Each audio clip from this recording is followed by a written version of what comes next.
E aí, tudo beleza? Seja bem-vindo a mais uma aula de CSS, David aqui. Nesse vídeo vamos falar sobre float, propriedade float. E o que essa propriedade faz? Ela flutua os elementos. Flutuar, em outras palavras, seria empurrar um elemento para algum dos lados, seja para a direita ou para a esquerda, ou até mesmo para cancelar esse empurrão que nós fazemos com a propriedade. Como você pode ver nesse exemplo aqui que estamos utilizando, é o mesmo, inclusive da aula anterior, nós temos os blocos aqui alinhados, um embaixo do outro. Se eu quiser que esses blocos fiquem um do lado do outro, eu posso, por exemplo, aplicar aqui a propriedade float left.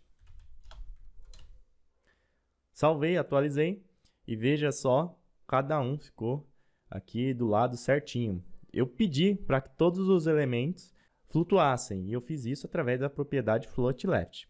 Se eu quiser que eles flutuem à direita, eu também posso fazer.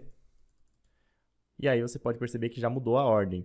Então, o bloco 1 foi lá para o canto direito e depois veio o bloco 2 e o bloco 3. Se eu quiser cancelar essa flutuação, eu tenho a opção, por exemplo, de colocar aqui float none. Com isso, veja que os dois blocos abaixo ficaram flutuando, mas o primeiro continuou na posição inicial. Essa flutuação, para funcionar, ela tem que ter o elemento com o position estático, que é o por padrão default, né? Então ele está aqui como estático, ou relativo. Se eu colocar aqui absoluto ou fixo,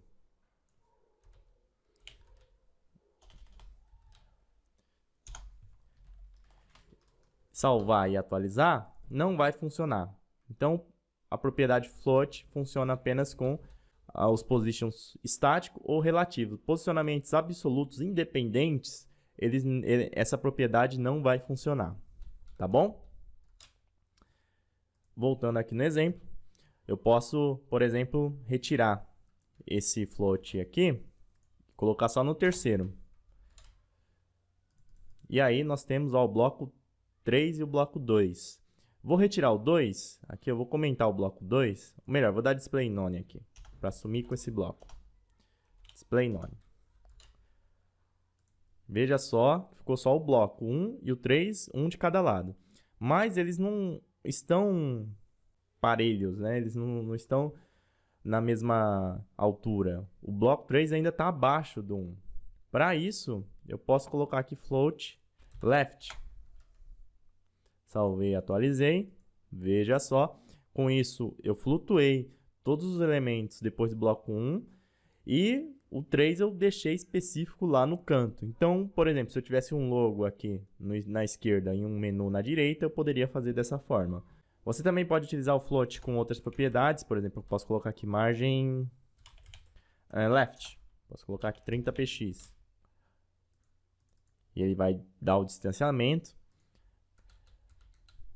Ele não vai funcionar, no caso, com topo, left, right, bottom, porque tem a ver com posicionamentos independentes, absolutos. Então, esse tipo de distanciamento não vai funcionar com o float, mas os margens e os paddings você pode utilizar.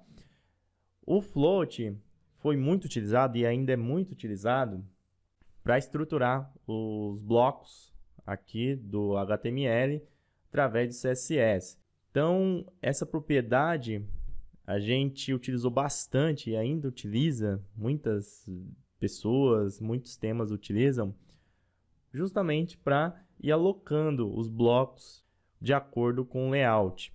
Por isso, você pode acessar alguns sites aí que terá float em tudo, praticamente em tudo. Mas a ideia da criação do float não é para isso. O float ele foi criado para ser semelhante, por exemplo, àquela diagramação que nós vemos em revistas, que tem a imagem do lado esquerdo e o texto do lado direito. E não necessariamente para ficar alocando os blocos no grid, estruturando o nosso layout. Portanto, o float não é considerado uma solução definitiva para estruturar layouts, apesar dele ter ajudado bastante na evolução aí do desenvolvimento de layouts para o web, porque antigamente utilizávamos tabela, né? Aí veio float, div, a gente conseguiu melhorar bastante isso, mas já temos outras possibilidades, flexbox, CSS Grid, que vem substituindo cada vez mais essa técnica de float. Então é isso. Se você tiver mais dúvidas sobre float, eu sugiro que você dê uma olhada aí no e-book de HTML, porque lá tem mais detalhes em forma de texto explicando como funciona essa propriedade. Então eu vou indo nessa, um forte abraço e até mais. Fui!